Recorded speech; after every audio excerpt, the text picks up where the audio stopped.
राष्ट्रपाल घर वालों को ज़बरदस्ती मना के,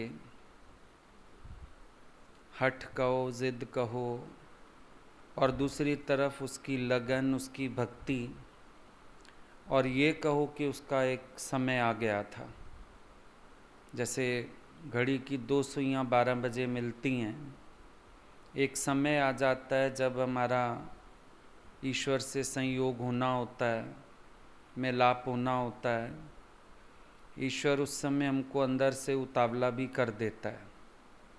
हम ये नहीं कह सकते कि ये शक्ति हमारी है, ये भी ईश्वर की खींच होती है, उसकी कृपा होती है, जो वो मन में ऐसी शुद्ध भावनाएं प्रकट करता है और उन भावनाओं को पूरा करने के लिए आवेश भी पैदा करता है, ताकत भी पैदा करता है, और हम पूरे संसार से भिड़ जाते हैं।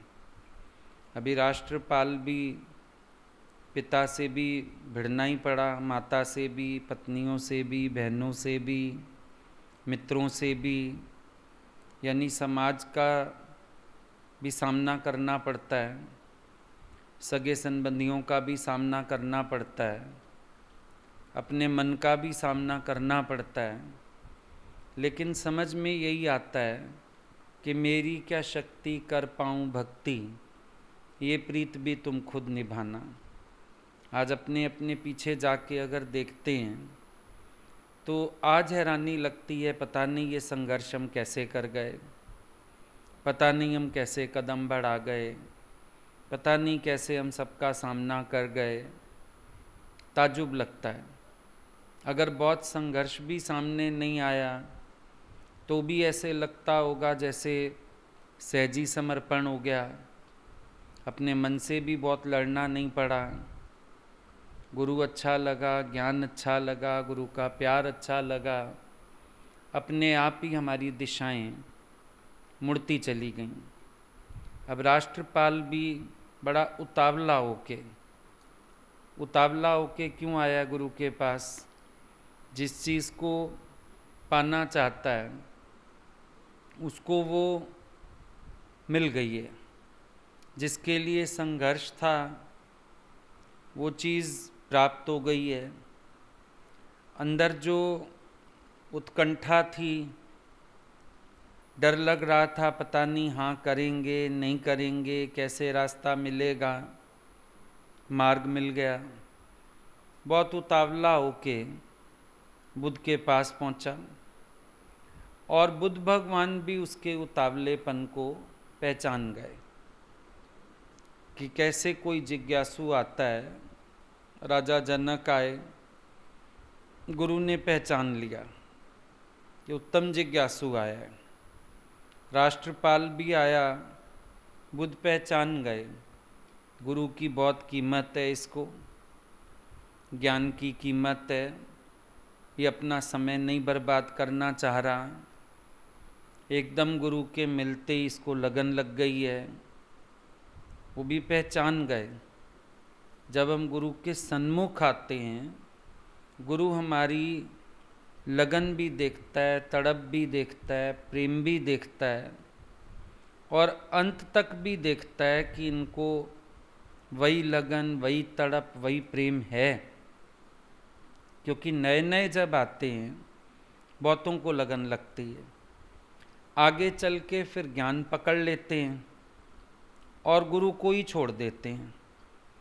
अब संसार में तुम्हारी गृहस्थी बन गई, माता पिता को तो नहीं छोड़ दिया, लेकिन यहाँ ये अजीब बात हो जाती है।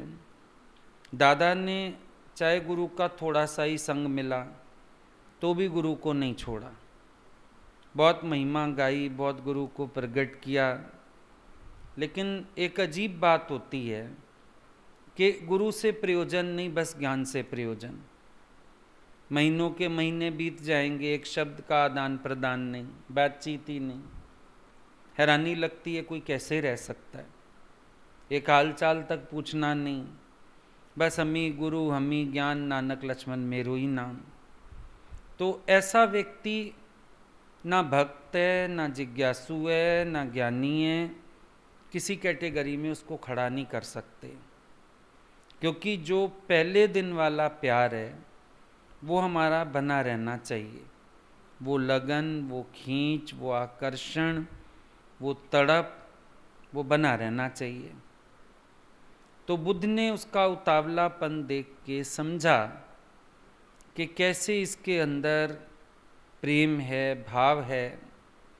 उन्होंने भी तुरंत उसको उपसंपन्न करके और भिक्षु बना दिया। मतलब जो भी उनका प्रोसीजर था भिक्षु बनाने का, कि केश कटवा दिए, चीवर पहना दिया, भिक्षा पात्र हाथ में दे दिया, जो भी उनका हिसाब था उसको लोग उपसंपन्न होना कहते थे। तो उपसंपन्न करके उन्होंने उसको भिक्षु बना दिया। अब जिज्ञासा तो लेके आया ही था, प्रेम शौक सब लेके आया ही था। तो हम ये कह सकते हैं जैसे बुद्ध के शरण में आके या बुद्ध ने कृपा करके उसको निर्वासनिक बना के बहुत जल्दी शीलों में निपुण कर दिया। थोड़े दिन तक तो फिर वो लोग वहाँ पर रहे मृगवन में, उसके बाद जेतवन वापिस आ गए। अब बुद्ध उसको पास पास भी रखते थे। तो समझो पारस का संग मिलने से जैसे लोहा कंचन हो जाए। गुरु के इर्द गिर्द रहने के कारण ये सच्चा श्रमण हो गया। बुद्ध को भी बड़ी संतुष्टि इससे, और खुद भी सच्चा श्रमण बना, मेहनत किया। क्योंकि गुरु के साथ की कोई कीमत कर ले, गुरु की कोई कीमत कर ले, तो गुरु का संग भी तारने वाला होता है। सारा दिन हम उसी फील में रहते हैं, उसी भाव में रहते हैं, हमारा अपना मैं नहीं निकलती, हमारे अपने स्वभाव नहीं निकलते।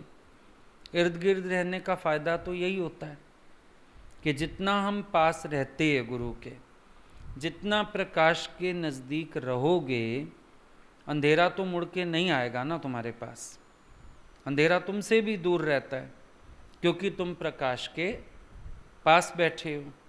इसी प्रकार से जब कोई भी भिक्षु, कोई भी जिज्ञासु गुरु का साथ करता है, तो वो अगर सही मायने में उनके फील में रहता है तो उसके अपने स्वभाव आउट नहीं होते और धीरे धीरे उसके स्वभाव खत्म होने शुरू हो जाते। ये फायदा राष्ट्रपाल को हुआ। बुद्ध उसको पास पास रखते थे और वो पास रह के उनको बहुत जल्दी समझने लगा, उनके फील में रहने लगा, भीगा रहता था उनको देख के, उनका एक एक वचन सुन के, एक एक उनकी लीला देख के। सारा समय वो उन्हीं चीज़ों को गुथता रहता था और अंदर से भीगा रहता था। तो धीरे धीरे जैसे पूरा का पूरा परिवर्तित हो गया। हालांकि बहुत पत्नियां हैं, इसका मतलब है विषय वासना में भी बहुत गर्क होगा। इतना पैसा था, इसका मतलब है कि गलत आदतें भी रही होंगी, लोभ लालच भी होगा, कामना भी होगी, बहुत से विकार होंगे। धन बर्बाद करता है इंसान को। और अकेला बेटा था, कोई मने थी नहीं, बहुत सारी बुराइयों से घिरा हुआ आया होगा। लेकिन शीलों का पालन करते करते जो इसने मेन किया क्या, बार बार बुद्ध के भाव में रहता था। उन्हीं को फील करना, उन्हीं की तरह से सोचना, उनको देख के भीगते रहना।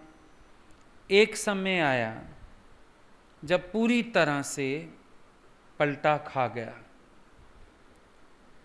एक व्यक्ति संग करता है ऐसा जैसे सांप चंदन के वृक्ष का संग करता है। अब चंदन का साथ तो सांप ने किया, चंदन अपने स्वभाव में पूरा है, उसको विष नहीं व्यापेगा। लेकिन सर्प ने चंदन से कुछ ना लिया, उसने फिर भी जाके डंक लगाया, जहर उगला, उसको कोई लाभ ना हुआ।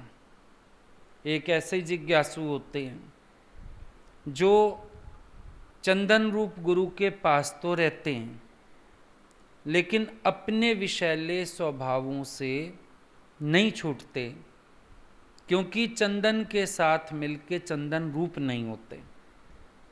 चंदन से ठंडक तो लेते हैं, लेकिन चंदन का गुण नहीं लेते हैं। कई जिज्ञासु होते हैं जो गुरु से लाभ तो लेते हैं, ठंडक तो लेते हैं, लेकिन गुरु का गुण धारण नहीं करते हैं, जबकि गुरु का गुण धारण करना चाहिए। संग करने का फायदा ये, जब संग से आपको रंग लगे। संग करने का फायदा ये, जब आप संग करते करते गुरु का रूप हो जाओ। और रूप होने के लिए आपको हर समय उनके फील में रहना ये ज़रूरी होता है। आँखों में तेरा ध्यान रहता है सुबह शाम। भजन गाने तो बहुत आसान है, लेकिन सुबह शाम वो आँखों में रहते हैं।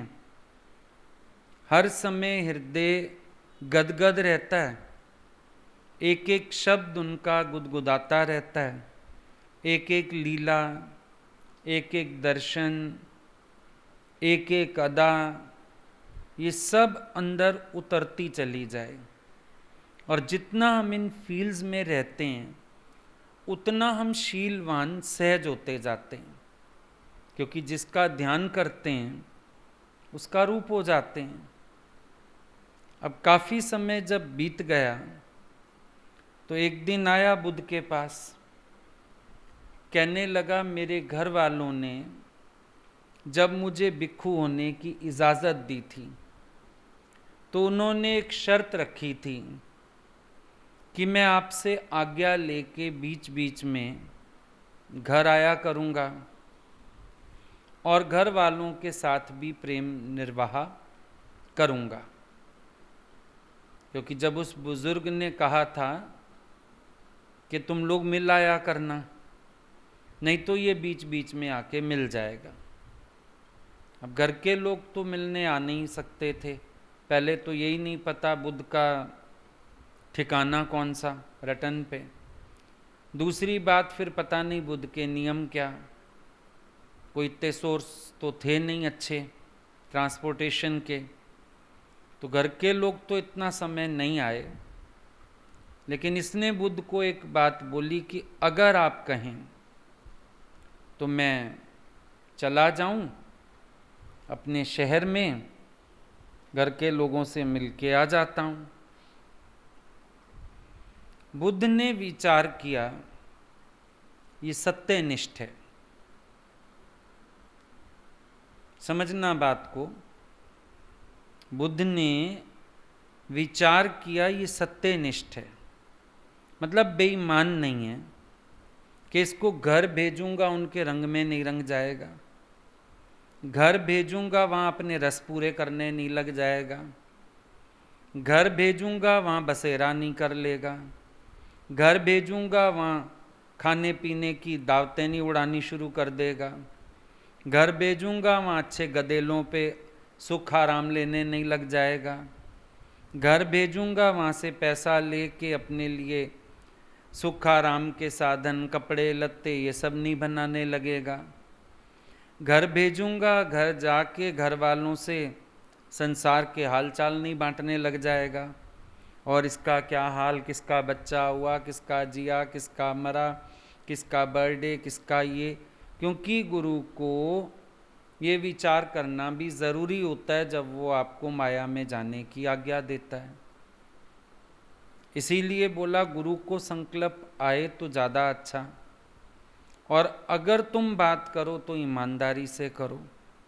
कई लोगों को मैंने देखा अपनी सेटिंग वेटिंग करके उसके बाद बात करने आते हैं, हम चले जाएं, हम ऐसे कर लें, हम बोलते अच्छा देखो कैसे जाओगे, नहीं ऐसे तो मेरी बात हो गई है, नहीं मैंने गाड़ी भी बुला ली है, नहीं मैंने ऐसे भी कर लिया, मैंने तो सब सेटिंग है। तो मतलब क्या हुआ, सत्यनिष्ठ नहीं है, सत्यनिष्ठ बिल्कुल भी नहीं है, वो माया के परायणी है। उसको माया के सुख घसीट रहे हैं, माया के सुख खींच रहे हैं, वो वहाँ जाके भी अपने दायरे में ईमानदार नहीं रह पाएगा। ज्ञान की साधना में तो बिल्कुल ही नहीं रह पाएगा। गुरु को ये जांचना जरूरी होता है, और इसीलिए 4 हिदायतें दे के भी भेजता है। लेकिन राष्ट्रपाल को बुद्ध ने कुछ भी नहीं कहा, सिर्फ उन्होंने विचार किया ये सत्यनिष्ठ है। मतलब तुम्हारा चरित्र ऐसा हो, निष्ठा ऐसी हो, ज्ञान ऐसा हो, गुरु को एतबार हो मैं इनको कहीं भी भेज दूंगा, ये रहेंगे मेरे ओहरे में ही। गुरु का ये एतबार जीतना तुम्हारे लिए ज़रूरी है। अगर गुरु को ये एतबार नहीं है, भाई मैंने इसको भेजा तो ये बह जाएगा, मैंने इसको फ्री छोड़ा तो ये बह जाएगा, बड़ी छोटी सी बात है। भाई तुम्हें फ्री छोड़ा तो तुम्हें ये गुरु को एतबार हो, ये समय नहीं बर्बाद कर रहा होगा, साधना में होगा, ना कि गुरु को इंक्वायरी करनी पड़े, सो तो नहीं रहा अगला, टाइम तो नहीं वेस्ट कर रहा, लेटा तो नहीं पड़ा, मोबाइल से तो नहीं लगा हुआ। तो इसका मतलब तुम गुरु का विश्वास नहीं जीत पाए हो। गुरु का विश्वास ऐसा जीतो ना, मज़ा तो तब है। गुरु का एतबार ऐसा जीतो जो गुरु को पता हो कि तुम अपने आप में सच्चे हो। तुम्हें डंडा मार के सच्चा ना बनाया जाए, पर तुम सच्चे हो, गुरु को ये एतबार हो। ये नहीं तुम्हारी आलस की प्रकृति है, भी तुम्हें एक जगह से उठाया, चलो दूसरी जगह जाके सो गए। एक जगह तो उठा दिया गया क्योंकि बाकी लोग अभी वहाँ पर समझो हॉल में लोग सोते थे गुरु जी के पास, अब कुछ लोग जल्दी उठ गए, उन्होंने एक्सरसाइज करनी है, कुछ करना है, बाकी लोग वहाँ से उठे, ऊपर आके कमरों में सो गए, फिर अपना आराम कर रहे हैं, 1-1 1.5 घंटा और सो लिए। ये क्या मतलब हुआ? तो ऐसे लोग विश्वास नहीं जीत सकते गुरु का कभी भी, क्योंकि प्रकृति तो वही है ना, स्वभाव तो अपना वही है। अगर बाकी लोग उठ के कार्य में लगे, हम क्यों नहीं लग सकते? हमें कितना एक्स्ट्रा चाहिए, हमारे शरीर को कितना ज़्यादा आराम चाहिए, कभी दुख सुख है, बीमारी है, बात अलग है ना। ऐसे देखो कभी फ्री टाइम मिला, हम क्या करते हैं? हमको गुरु माया के दायरे में भेज दे, हम वहाँ क्या करते हैं? हमारे वाला कोई मिलने आ जाए, हम कौन सी बात करते हैं? कई लोगों के घर के लोग भी जुड़ जाते हैं, अब जहाँ बैठेंगे आपस में लेन देन, संसार, माया। क्यों भाई? कईयों को हम यहाँ पकड़ते हैं, सीढ़ियों में खड़े होके, किसी की माँ आ गई, किसी का कोई आ गया, सीढ़ियों में खड़े होके लेन देन चल रहा है बातों का, मोबाइल पे बातों का सारी खबर होती है, घर में क्या हो रहा है, क्या नहीं हो रहा, कौन जिया, कौन मरा। यहाँ बैठ के ही तुम अनकंसर्न नहीं हो, तुम वहाँ जाके अनकंसर्न हो गए, हम कहाँ से विश्वास कर लें? विश्वास करने की बात ही नहीं। ऐसे में इंसान विश्वास नहीं जीत पाता जब, तो गुरु के दिल में ठुकता नहीं है, वो बैठता नहीं है, वे पता नहीं है क्या कर रहा होगा, क्या नहीं कर रहा होगा, कौन सी माया में गर्क होगा, पता नहीं, इसका हिसाब किताब तो हमको पता ही नहीं है। बहुत से लोग होते हैं, कई लोग निष्काम की माया में मगन, गुरु को कुछ पता ही नहीं क्या कर रहे हैं, क्या नहीं कर रहे हैं, कहाँ हैं, कहाँ नहीं है। तो गुरु का विश्वास तो नहीं जीत पाए। गुरु को मालूम ही नहीं तुम क्या करते हो, क्या नहीं करते हो। भगवान बोलते थे तुम एक कैसेट भी चेंज करते हो, मुझे बताओ। समझो जैसे गुरु जी की वाणी चलती थी, फिर हमने बीच में गीता भगवान की लगानी शुरू की।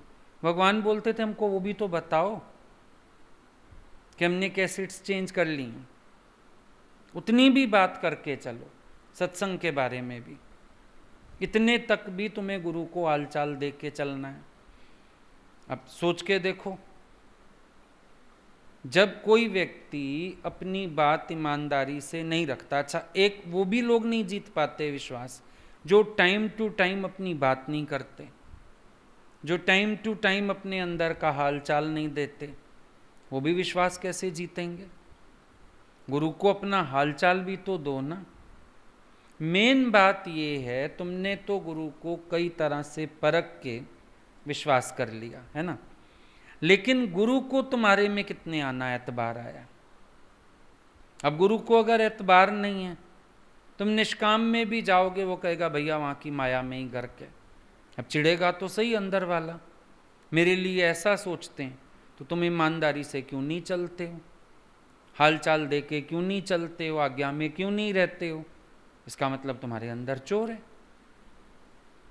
अब कोई गया अपने घर ही गया, 4 सवाल गुरु ने पूछ लिए, अब मेरे पे एतबार ही नहीं है, मेरे लिए ऐसा सोचते हैं, मेरे लिए ऐसा कहा। कई लोग तो सत्संग ही पकड़ लेते हैं पीछे से, आपने मेरे लिए सत्संग में ऐसी बात बोली, चोर की दाढ़ी में तिनका।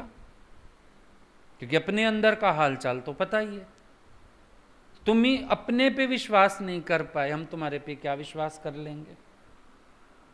तो गुरु का विश्वास जीतना बहुत जरूरी वाली बात है। जनक विश्वास जीत के घर आ गया, उसके बाद भी गुरु ने इंक्वायरी की कि ये तो दान पुण्य कर रहा, आ गए वेश बदल के, फिर पकड़ लिया। गुरु का काम ही यही है। पर फिर भी हमारी रहनी से, हमारे निश्चय से गुरु को एतबार जागना चाहिए कि ये सत्यनिष्ठ हैं। राष्ट्रपाल के लिए बुद्ध के अंदर एतबार था, ये सत्यनिष्ठ है। इसीलिए बुद्ध ने बिना कुछ कहे उसको जाने की आज्ञा दी कि बेटा बेशक चले जाओ, अगर तुझे लग रहा है तू घर कह के आया था। सबके लिए एक सा कानून नहीं होता, सबकी बात अपनी, सबकी सच्चाई अपनी, सबकी ईमानदारी अपनी, और सब पर गुरु का एतबार अपने तरीके का। हर एक पे विश्वास नहीं किया जा सकता, क्योंकि मालूम होता है तुम्हारी प्रकृति कैसी है। तुम्हें कोई मिल गया घर का, तुम अपना लेन देन बिजनेस ये वो, जहाँ बैठे जिस कोने में बैठे शुरू ज्ञान की वार्ता करी, कभी आपस में किसी को सत्संग के लिए मोटिवेट किया। गुरु वो सब पहरेदारी रखता है और विश्वास तभी करता है। एक छोटी सी बात है, अभी आजकल सब प्रिकॉशंस लेके चल रहे हैं ना। किसी किसी का नेचर पता होता है, तो हमें लगता है हाँ ये बाहर भी जाएगा ना, सावधानी से जाएगा, आके भी अच्छे से अपने कपड़े भी धो लेगा, नहा धो भी लेगा, हाथ भी नहीं लगाएगा, किसी पता होता है। और किसी किसी को बाहर निकालने में ही डर लगता है, पता होता है लापरवाह है। ये बाहर जाएगा पता नहीं 4 चीज़ें छू आएगा, बाहर जाएगा पता नहीं कोई बीमारी ना लेके आ जाए, बाहर जाएगा कुछ खा ना आए, बाहर जाएगा फिर ये घर आके नहाए धोएगा नहीं। है नहीं आजकल सबके घरों में ये चक्कर। बहुत मजबूरी में भी बाहर किसको भेजते हैं, माँ बाप कहते हैं हम खुद जाएंगे, बच्चे तुम घर में रहो। तुमने थोड़ी सी भी लापरवाही की, बीमारी आ जाएगी घर में, है ना। विश्वास मतलब हर जगह काम करता है ना, हर जगह। अपने बच्चे का पता होता है, जिस बच्चे की आदतें गलत हैं माँ बाप पैसा ही नहीं देते उसके आगे, रखेंगे ही नहीं, बताएंगे ही नहीं। और किसी माँ बाप को अपने बच्चे का पता होता है, ईमानदारी का पता होता है, बच्चे को बता के रखते हैं बेटा तनख्वाह आई है यहाँ पड़ी है, खर्चे के पैसे यहाँ पड़े हैं, कभी हम ना खड़े हों कुछ उठाना पड़े उठा लेना। विश्वास जीतना तो हर जगह जरूरी होता है। किसी से भी आप भी वर्तते हो, अभी समझो किचन में ही आप किसी को एक दाल बनाने कोई कहो, पहले विश्वास होता है कि ये वाली दाल ही अच्छी बना लेगा और इतने लोगों की बना लेगा, तब आप कहोगे बना। और दूसरा ऑफर भी करता रहे मैं बनाऊं, ना बहन तू रहने दे और कोई काम कर ले। विश्वास। एक हम तुम्हें कहीं हमारे रूम में किसी को सफाई के लिए भेजो, तो भी बंदा देख के भेजोगे, जो ढंग से सफाई कराए, ये ना हो आधा कूड़ा छोड़ता है आधा उठाता है, बाद में डांट पड़े। कोई भी काम देख लो, विश्वास जीतना पहले जरूरी है, तब अगला तुम्हें सेवा का हकदार बनाता है। गुरु का भी विश्वास जीतना बड़ा जरूरी है। गुरु को एतबार हो, तुम्हें कहीं भी रख दिया, तुम्हें कहीं भी छोड़ दिया, तुम हो मेरे, तुम हो मेरे ओहरे में, तुम हो मेरे भय में, तुम्हें लिहाज है मेरा, तुम्हें शर्म है मेरी, तुम्हें ज्ञान की मर्यादा पता है, गुरु की मर्यादा पता है। ऐसा विश्वास जिज्ञासु को जीतना जरूरी है, नहीं तो एक समय गुरु की तरफ से लापरवाही होनी शुरू हो जाती है। गर्क हो गया ये तो माया में, अरे गया, इसको तो मौका मिल गया, अब हमें इसको लौटाना ही नहीं, अब क्या करेंगे। देखो, गुरु की तरफ से कभी कभी केयरलेसनेस मिलती है।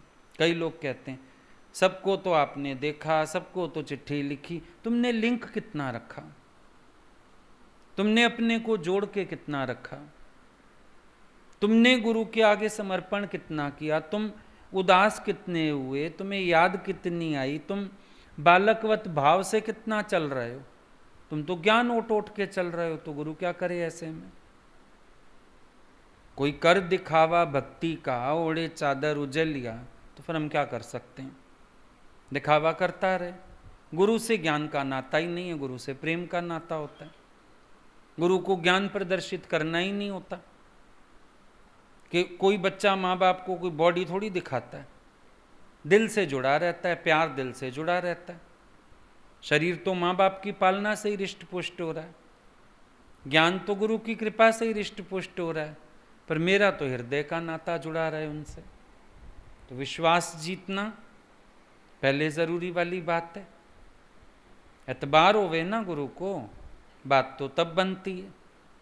कोई भी काम में आज अपने 2 छोटे बच्चों को भी बड़े भाई के सहारे तब छोड़ जाते हो जब पता होता है संभाल लेगा, जब पता होता है उनको मारेगा नहीं, रुलाएगा नहीं, तंग नहीं करेगा। तो यहाँ भी हर बात में गुरु का विश्वास जीतना जरूरी होता है। यहाँ तक कि तुम एक अपने घर जाने की भी आज्ञा मांगो, गुरु को एतबार हो कि सत्यनिष्ठ हैं। ये नहीं कि गुरु ये सोचे मैं मना भी करूँगा जाना तो इसने फिर भी है, करना तो इसने फिर भी वही है जो इसने करना है, अपना मुंह क्यों गंदा करें बोल के, अपना अपमान क्यों करवाएं, भैया जो करना है कर जाके। तो विश्वास नहीं जीता, विश्वास नहीं जीता तो ज्ञान कैसा, विश्वास नहीं जीता तो भक्ति कैसी। तो राष्ट्रपाल के लिए बुद्ध को ख्याल आया ये सत्यनिष्ठ है, उन्होंने आज्ञा दी कि भले तुम जाओ। अब ये गया, वहीं जाके जहाँ बुद्ध पहली बार मिले थे मृगवन में, वहीं जाके रुका।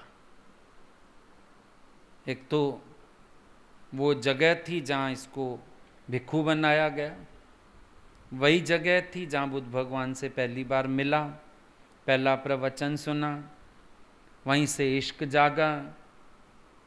बहुत सारी यादें जुड़ी हुई हैं। बुद्ध के साथ फिर बाद में वहीं पर रहा। एक होता है ना भाव, गुरु के साथ कहीं गए हो, दोबारा उस शहर जाना हो तो जरूर मन करता है हम उस जगह जाएं। उनके साथ आए थे, ऐसे बैठे थे। अब इसके तो समझो बात ही दूसरी हो गई। पहली बार वहीं देखा था मृगवन में, वहीं सुना था, वहीं इश्क जागा था, वहीं उपसंपन्नता मिली थी, वहीं बुद्ध का पहली बार साथ मिला था। बहुत सारी यादें जुड़ी हुई थीं, इसीलिए वहीं जाकर के रुका। सुबह हुई, रटन पे निकला भिक्षा पात्र लेके। भिक्षा मांगते मांगते, जाना तो अपने घर था ही, भिक्षा पात्र हाथ में उठाए उठाए अपने घर के मेन गेट पे जाके खड़ा हो गया। सिंह द्वार होते हैं, जो बड़ा गेट होता है ना मेन आगे वाला, सिंह द्वार बोलते थे उसको। सिंह द्वार पे जाके खड़ा हो गया। अब इसने तो भिक्खु है तो भिक्षा ही मांगनी थी, भिक्षा के लिए ही आवेदन करना था। सामने एक ऊंची अटारी पे गृह स्वामी खड़ा था, पिता इसका। अगर ये ना सोचा जाए, हम ये देखें कि ये घर के आगे रुका, किसी घर के आगे गृह स्वामी खड़ा है वहाँ पर, उसने जैसे ही देखा बड़ी बुरी तरह जल भुन गया, क्रोधित हो गया। बोला सुबह सुबह मुंह उठा के ये लोग चले आते हैं जैसे इनके बाप का घर हो। मैं तो ऐसों को कुछ नहीं देने वाला, मैं तो गली साग सब्जी भी ना दूं। अरे जिसने तुम्हें भिक्खू बनाया है वो रोटी दे। मेरे बेटे का भी ऐसे दिमाग खराब हुआ था, वो भी बन गया भिक्खू। मैं नहीं देता ऐसों को कुछ भी। बहुत उसने अपशब्द बोले, गाली गलौज किया, उसने कुछ भी नहीं कहा, पर वहां से जैसे गुस्सा बरस गया। वो भरा हुआ है अभी तक, उसके मन में शिकायत है अभी तक, वो जख्म को भूला नहीं है अभी तक। कभी कभी तुम देखोगे घर के लोग उन जख्मों को सुखा नहीं पाते, कंप्रोमाइज कर लेते हैं, लेकिन जख्म हरे रहते हैं। जब बात होती है ना, फिर उनके अंदर से गुबार निकल आता है। तुम हैरान हो जाएंगे, सालों हो गए, अब तक तो भूल जाते, जख्म है ही उनके कलेजे पे, सूख जाता समय के हिसाब से, पर वो अंदर ही अंदर ना याद करके हरा कर लेते हैं। लोगों के आगे ज्यादा नहीं कह पाते, फिर कौन कितनी बार सेम कहानी सुनेगा। फिर लोग 10 तरह की सलाहें दे देते हैं, इसीलिए लोगों के आगे तो वो कहते नहीं, पर अपने भीतर से भूल भी नहीं पाते। सालों बाद भी तुम्हें ताने पड़ जाते हैं, सालों बाद भी कहेंगे याद आई ना घर की, जरूरत पड़ी ना घर वालों की। ये ऐसे तुम्हें आएंगी बातें, टॉन्ट्स, क्योंकि उनके अंदर अभी तक क्रोध भरा हुआ है, भूल नहीं पाए। किसी के घर शादी में जाएंगे, उनको अपने बच्चे की शादी याद आ जाएगी।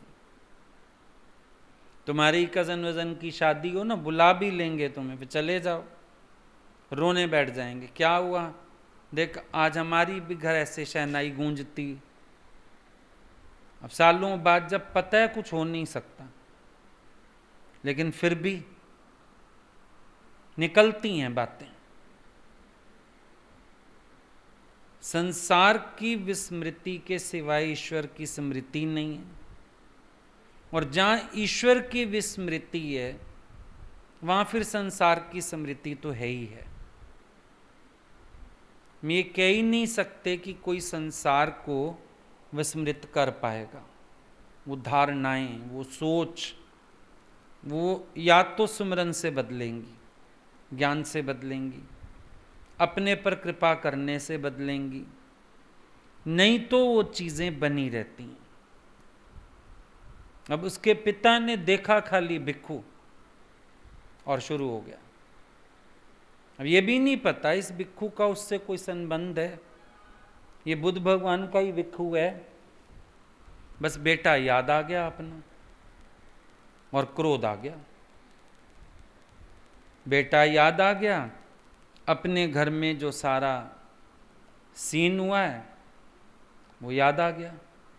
ऐसे जिद करके गया, अभी घर में होता मेरे पोते हो जाते, ऐसा हो जाता, मेरा धन संभाल रहा होता। अंदर से गम भूले नहीं है। तभी बोला ना, तुम भले अपना मोह छुड़ा लो, हो सकता है उनका मोह तुमसे अंत तक ना जाए। तुम भले अनकंसर्न्ड हो जाओ, हो सकता है उनकी आशाएं जीवित रहें, संभव है। मीरा से आशाएं जीवित थीं घर के लोगों की, तुमसे भी आशाएं जीवित रह सकती हैं। जब बुद्ध के अपने पिता ने आशा रख ली थी, जब गए थे घर, उसने ही आशा रखी थी कि वापिस आ जा, ये राज्य आज भी तेरा इंतजार कर रहा है। तो इसका मतलब क्या है? सांसारिक लोग निराश हो के भी आशा रखते हैं। ये स्वभाव तो यही उनका। कितनी निराशाएं मिलें फिर भी वो लोग आशा रखते हैं। तो ये मत सोचना तुम एक तरफ हो गए, तुम्हें सावधानी बना के रखनी पड़ेगी। वो लोग तो कभी भी घसीटने को तैयार हैं। कई लोग बड़ी खुशी खुशी बताते हैं, हम घर जाते हैं, हमको सब बड़ा प्यार करते हैं, हमारे को खिलाने ले जाते हैं, हमको घुमाने ले जाते हैं, हमको ऐसे करते हैं, बड़े खुश होते हैं कई लोग। ये असावधान और मूर्ख व्यक्ति है। सावधानी नहीं है ना ऐसे व्यक्ति के पास। उसको चिढ़ मचनी चाहिए कि मैं जब इनका रहा नहीं है, मुझे अभी तक क्यों अपना मानते हैं। और इंसान सोचता है इसमें मेरा आदर हो रहा है, मेरी बड़ी वाहवाही हो रही है, मेरा बड़ा सम्मान हो रहा है। मतलब तो ये है कि आज भी आशा की किरण जाग रही है, और तुम्हारा कुछ भी एक्सेप्ट करना इस तरह का उनको फिर और ग्रीन सिग्नल दे देता है कि हाँ अभी आशा है, हो सकता है ये मोड़ आए। इनके अंदर अभी सांसारिक इच्छाएं हैं, सांसारिक ममता है, ये पूरे भिक्खु नहीं हुए अभी। तो ये बड़ा खेल होता है एक समझने वाला, कि वहाँ से पूरी तरह हमारे लिए आशा मिट जाए, या वो पूरी तरह ऐसा स्वीकार कर लें कि हम नहीं हैं।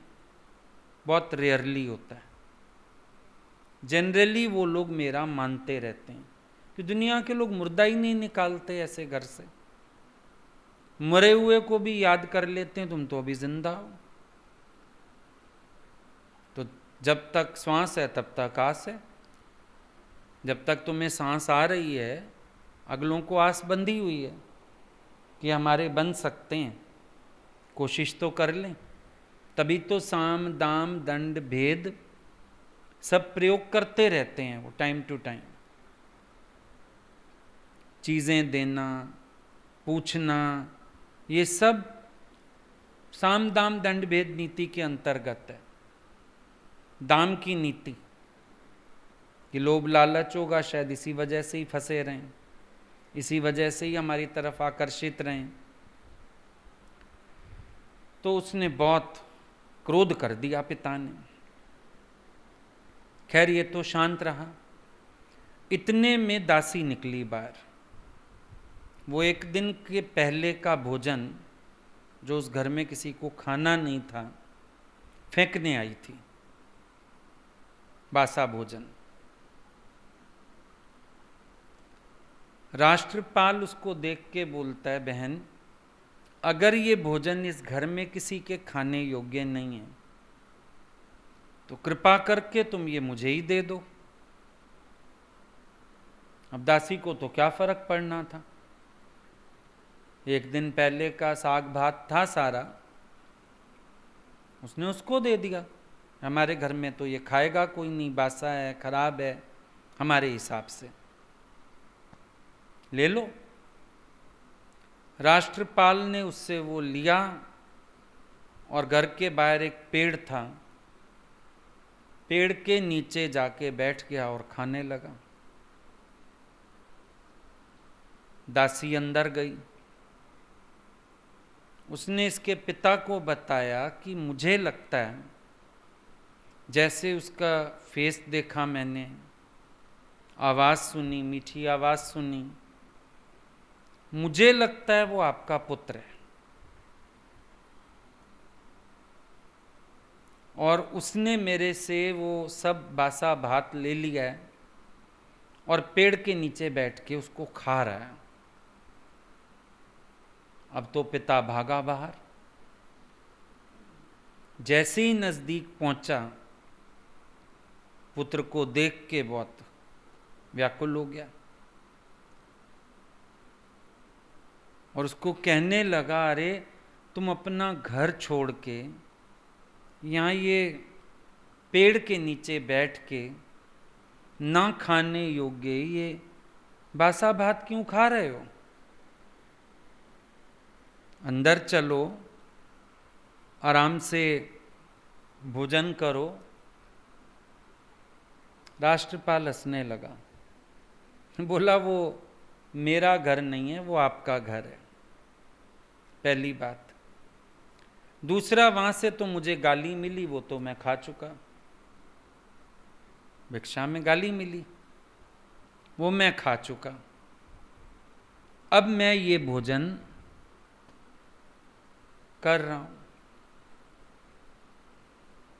अब बेचारा बहुत हर्ट हुआ, कहने लगा मैं पहले ही बहुत शर्मिंदा हूं, मैंने तेरे को कोई दूसरा भिक्षु समझ के अब शब्द बोल दिए, अब तू ऐसी बातें करके मुझे और दुखी मत कर, परेशान मत कर मुझे, हलचल में मत डाल मुझे, और तू मेरा कहना मान, घर में चल और वहां चल के भोजन कर। राष्ट्रपाल तब तक खा चुका था बात, हाथ मुंह धोया, कहने लगा आज का भोजन तो मैं कर चुका, अब और तो खाऊंगा नहीं। यदि आपकी इच्छा हो तो कल मैं आपके घर भोजन के लिए आता हूं। अब पिता समझ गया, अब नहीं मानेगा, ये चलेगा नहीं, एक ही समय खाते हैं। बड़ा सावधान होके पिता ने न्योता दिया कि तुम कल घर में आना और भोजन करना। भिक्षु को कोई भी बुला सकता है निमंत्रण पे। अगले दिन पिता के निमंत्रण के कारण चला गया, और पिता ने भी बड़ी तैयारियां करवा के रखी थीं। खूब तो घर सजाया, बहुओं को आदेश दिया सारे जेवर निकाल के पहन लो, सुंदर सुंदर बन के खड़ी हो, कपड़े अच्छे पहनो, और खुद के पास हीरा माणिक मोती जवाहर जितनी संपत्ति थी सारी एक कमरे में निकाल के ढेर लगा ली, और उसके ऊपर एक मोटा कपड़ा बिछा दिया। अब जैसे ही राष्ट्रपाल घर में आया, उसको बड़े प्यार से कहने लगा, बोला देख अंदर चल, कपड़ा हटा के दिखाया, बोला ये सारी तेरी पैतृक संपत्ति है, और मैं इसका बोझ उठाते उठाते थक गया हूं, तू अब ये भिक्षुपना छोड़ और अपनी घर गृहस्थी की डोर संभाल, अपना ये पैसा संभाल, मेरे को इजाज़त दे, छुट्टी दे मेरे को। राष्ट्रपाल हंसने लगा, बोला मेरी सलाह मानो ना, इस सबको नदी में डाल दो, ये जब तक रहेगा सब, तुम खुद भी चैन से ना जी पाओगे ना मर पाओगे, ये सब डाल दो पानी में और अपनी खुशहाल जिंदगी जियो। इस सब में सुख थोड़ी ही पड़ा है, इस सब में कोई सुख नहीं, आप भ्रमित हो, आप व्यर्थ बोझा उठा के चल रहे हो। जब मेरे लिए सामान है और मुझे चाहिए नहीं, आप इसको नदी में डालो, खत्म करो, अपनी जिंदगी को खुशहाल बनाओ, सुखी रहो। अब स्त्रियां जो थीं, उन्होंने देखा पिता का दाव तो चला नहीं, वो सारी कहने लगीं, स्वामी स्वामी करने लगीं, पैर पकड़ने लगीं, कहने लगीं तुम वापिस आ जाओ। आखिर में उन्होंने बोला तुम सही बताओ, तुम्हें ऐसी हमसे भी खूबसूरत कौन सी स्त्री मिल गई है जिसके चक्कर में पड़ के तुम हम लोगों को ही भूल गए हो और वहां जाके बैठ गए हो। एक तरह से उसके चरित्र पे इल्जाम लगा दिया, लेकिन राष्ट्रपाल क्रोधित नहीं हुआ। उसने बड़े प्यार से उनको बोला, पहले तो बोला बहनों, बोला बहनों मेरी बात सुनो, मैं ये सब करने यहां से नहीं गया हूं, उल्टा मुझे इन सब चीजों में दुखी प्रतीत हुआ, इसीलिए तो मैंने वैराग्य लिया। मैं तो बुद्ध की शरण जाके शीलों का पालन कर रहा हूं, अपने जीवन से विकारों की निवृत्ति कर रहा हूं, और इन सब भोग पदार्थों में सुख समझ के जो मैं भटक गया था, मैं तो अपने को सही मार्ग पर लेके आया हूं। मैं ये सब करने नहीं गया हूं वहां पर। मुझे कोई सुंदर स्त्री नहीं मिली है, ना मैं स्त्री के कारण गया हूं।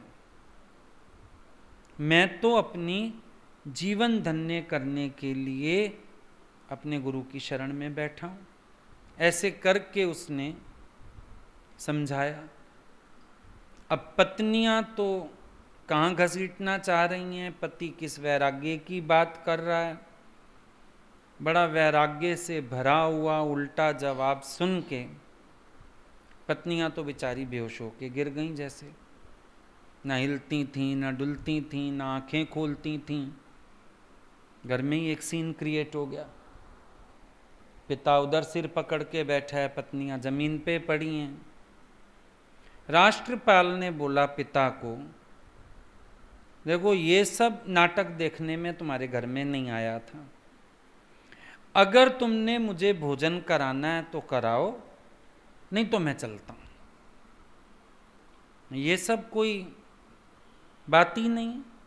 इतने सालों बाद मैं आ रहा हूं और तुम ये क्या कर रहे हो?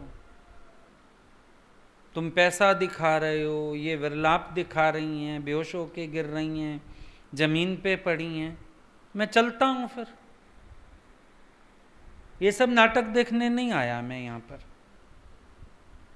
अब पिता समझ गया कि ये आज भी कूटस्थ है,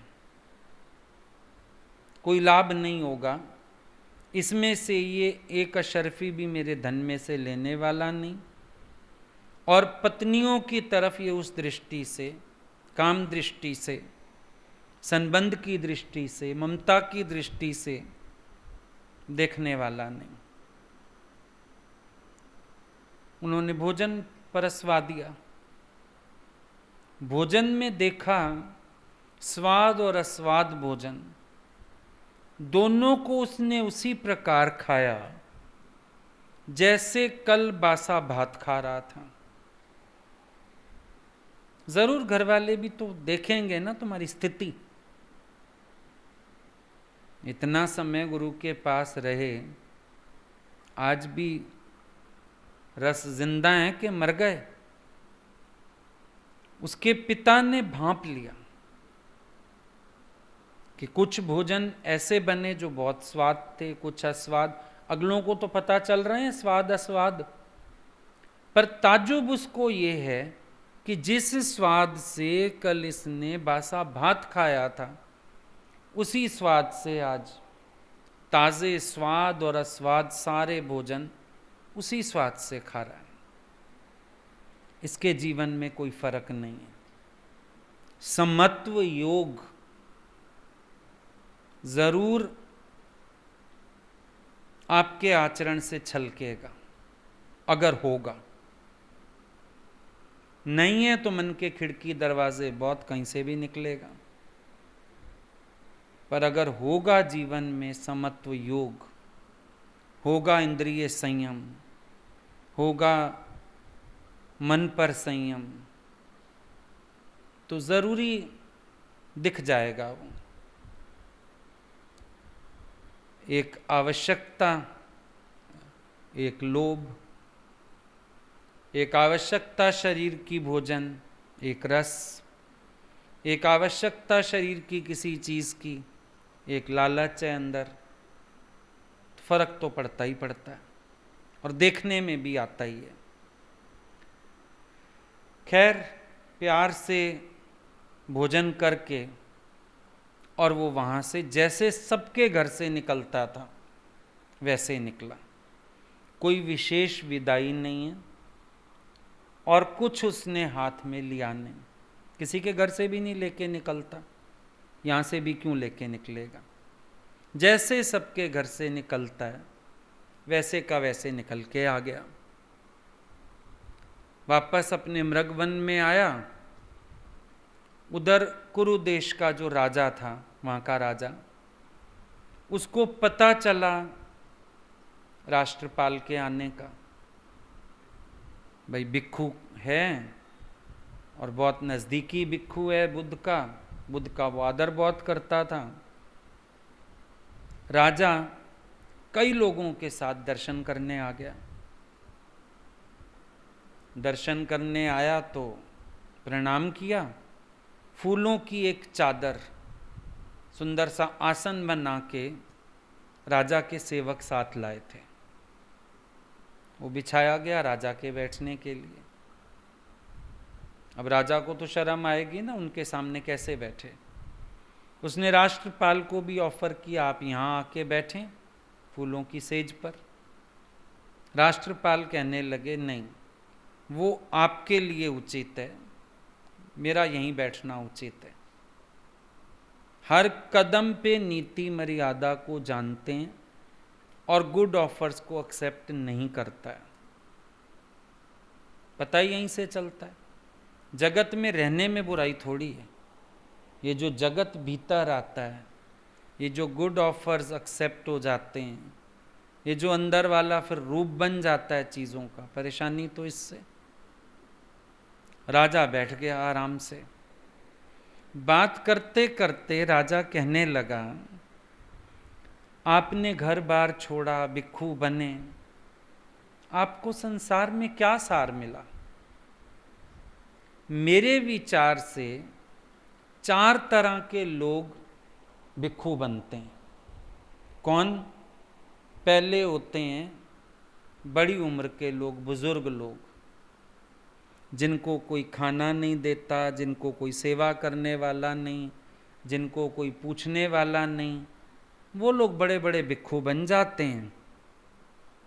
उनका जीवन आराम से कट जाता है, छोटे भिक्षु सेवा कर देते हैं। अकेलापन नहीं लगता, इतने बड़े बड़े ग्रुप्स होते हैं आप लोगों के भिक्षु संघ में।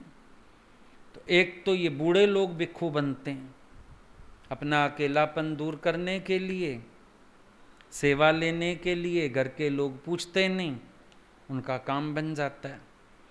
दूसरे बीमार लोग भिक्षु बन जाते हैं। बीमार हो गए, दुखी हो गए, परेशान है शरीर से, चलो एक तो मन भी लगा रहा, अच्छे विचार भी सुनने को मिल गए, अकेले घर में बीमारी के बिस्तरे पे पड़े रहते, थोड़ी पॉजिटिविटी मिल गई, थोड़ी सेवा हो गई, एक विश्वास हो गया, हम बुद्ध की शरण बैठे हैं, चलो उन लोगों ने ले लिया भिक्षु संन्यास। एक होते हैं कंगाल निर्धन लोग, पैसा वैसा चला गया, सब खत्म हो गया, चलो हम भिक्षु बन जाते हैं, अब कोई काम ना रहा तो खाली हुए, सन्यासी बन गए। कई होते हैं जिनके बच्चे अकाल मृत्यु मर गए, घर में आग लग गई, पत्नी मर गई, कोई मदद नहीं करता, सगा संबंधी। ऐसे लोगों को भी जब चारों तरफ अंधेरा दिखता है, वो भी भिक्षु बन जाते हैं। पर आपके साथ तो इन चारों कारणों में से कोई कारण ही नहीं लग रहा। आप भिक्षु किस लिए बन गए? भ्रांति है ना लोगों के अंदर ऐसी कि शायद दुखी लोग, बीमार लोग, है दुनिया में ये बात कि दुखी होवे, बीमार होवे, अकेला होवे, झगड़ा हो जाए घर में, चलो ऐसे लोग भिक्षु बन जाएं जाके। मतलब आपके साथ तो ऐसा कुछ है नहीं, आप भिक्षु क्यों बने? वो कहने लगा, मेरे वैराग लेने के 4 कारण हैं। ये 4 तो कोई वैराग्य का आधार ही नहीं है, ये तो हालत से भागना हुआ, और अगर कल को हालत ठीक हो गई, ऐसे व्यक्ति का वैराग्य स्थिर रहेगा ये जरूरी भी नहीं है। मेरे वैराग लेने के पीछे तो कुछ और ही कारण है, मेरे अपने 4 कारण हैं। पहला कारण ये है, मैंने महसूस किया सांसारिक सुख परिणाम में सब भयंकर दुख हैं। बसंत ऋतु अच्छी तो लगती है, पर आखिर तो ग्रीष्म आनी है, आखिर तो गर्मी आएगी ना। मिलन अच्छे तो लगते हैं संसार के, लेकिन सारे के सारे विरह के विष से सने हुए तो हैं ही। जहाँ संयोग है वहाँ वियोग है। तो पहला कारण तो ये है, मैंने देखा संसार का हिसाब किताब कि यहाँ जितने सुख हैं असल में सारे दुख रूप हैं। इसलिए मैंने वहाँ से हटके बुद्ध की शरण ली कि आखिर इस दुखमय संसार से बचने का तरीका कौन सा है। पहली बात हुई। दूसरी बात, मैंने संसार को देखा, यहाँ सब मरणशील हैं, अमर कोई भी नहीं है। जैसे भयंकर शेर हो, वो मुंह खोल के बैठा है, काल है ना, भयंकर शेर मुंह खोल के बैठा है, चर अचर सारे जीवों को खाए जा रहा है। मैं तो मृत्यु के इस महान दुख से बचने के लिए बुद्ध की शरण आया कि संबंधियों का भी वियोग होगा और अपना शरीर भी आखिर तो जाएगा। एक मृत्यु का भय तो है ना, प्रियजनों की मृत्यु भी है, अपनी मृत्यु भी है। तो इस मृत्यु के शोक से बचने के लिए मैंने वैराग्य लिया कि मुझे एक सही समझ मिले, मुझे एक सही विचार मिले, मुझे पता चले सच क्या है। इसलिए मैंने वैराग्य लिया।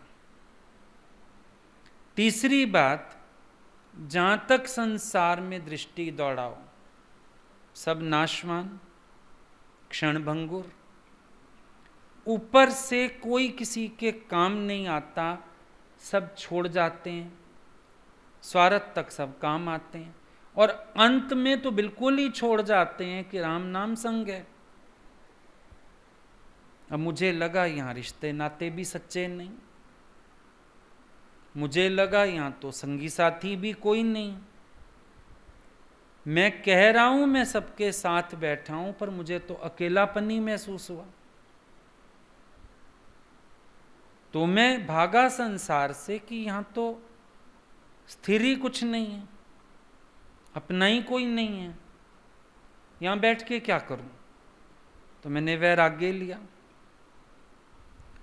फिर बोला चौथी बात जो मैंने अनुभव की कि जो व्यक्ति अपना राग द्वेष और मोह जला देता है, सब प्रकार की तृष्णाओं का त्याग कर देता है, द्वंद्वी जोड़ों को सहन करने की ताकत आ जाती है जिसमें, उसको सुख दुख का कोई बंधन नहीं रह जाता है।